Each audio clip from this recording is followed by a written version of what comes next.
You just can't see it, though.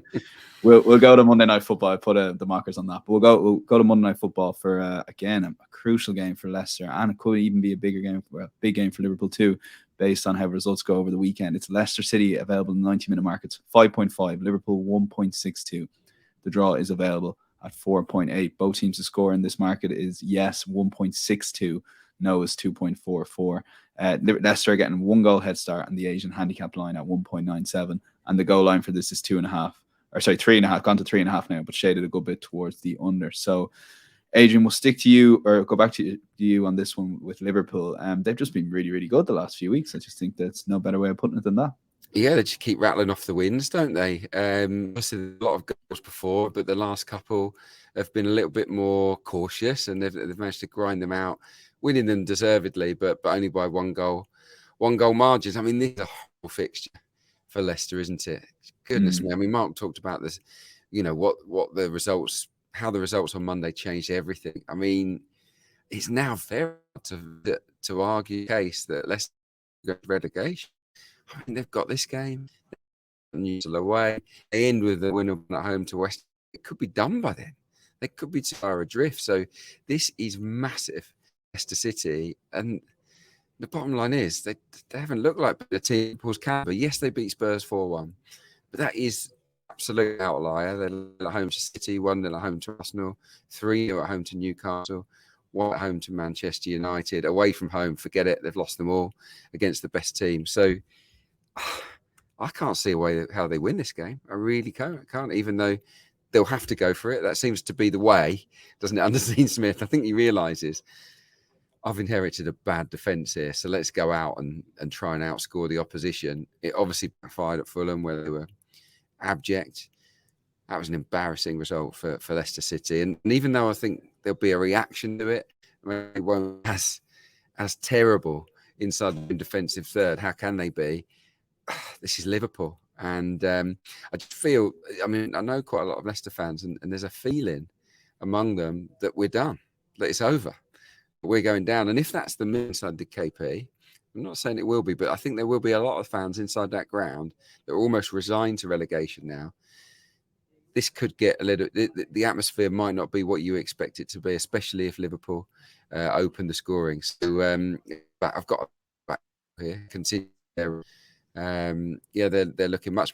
Trent Alexander-Arnold in that sort of hybrid inverted role looks really good. Salah's on fire. Liverpool to win, just to boost up the price, over 1.5 goals, just to take the 1-0. Think about Dean Smith's Leicester at the moment. You don't really think of 1-0, do you? Because they're creating so much, but also giving so much away. So, Liverpool and over 1.5 for me. Yeah, Liverpool over 1.5 goals, 1.82 currently on Matchbook. Mark, over to you on this one. And look, Leicester City fans were chanting, "You're not fit to wear the shirt" at halftime against Fulham. I watched that first half; they were diabolical. On Liverpool, Mark, how have you factored Trent going into midfield over the last few weeks into your thinking? Because what I've seen of Liverpool, I found him very impressive, linking the play and also getting back into the right back spot when needed. Yeah, he's been fantastic in possession. You can see with his assist numbers and his goal contributions and creating chances, he's been brilliant, really. But I still think there's I wouldn't call him a liability, but I still think there are issues to be worked out defensively, particularly in the quick transitions. I think we saw when Nottingham Forest went to Anfield that Liverpool still can be caught out by those quick counter-attacks. And I've not been probably as impressed as you maybe with Liverpool's wins recently. 6 on the spin, as Adrian said, 5 of those were by 1 goal margins. And the Forest match wasn't completely convincing. The Spurs match was complete chaos. And then the Fulham and Brentford wins were pretty grinding and reliant on small margins, really. There were opportunities for their opponents to get something out of those games. West Ham was a tough workout, but they came out on the right side.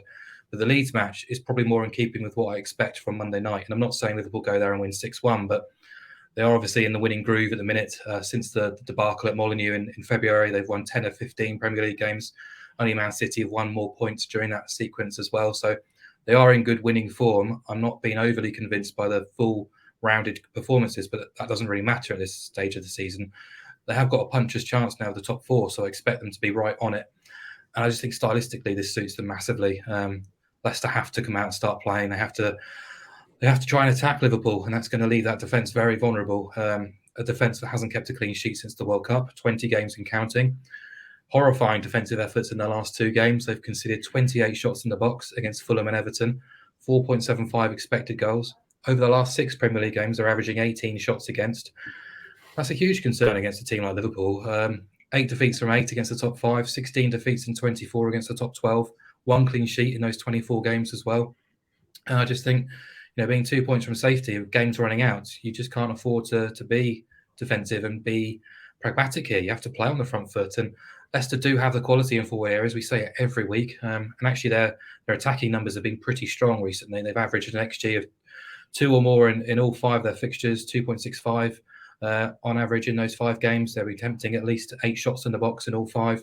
Vardy, Barnes, Maddison all look sharp. But unfortunately, the back end is absolutely horrendous. So I can only see this game being high scoring, entertaining, but you'd always back Liverpool to come out on top in those kind of situations. So, being quite aggressive again, just because of the way in which both teams are set up and the way in which both teams almost need the points for differing reasons. I still think Leicester can hurt Liverpool with those players in forward areas.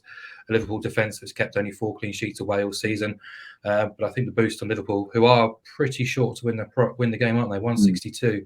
The handicap's at 1, which is, again, quite tight. So boost the price on Liverpool to win to 2.94 by including both teams to score.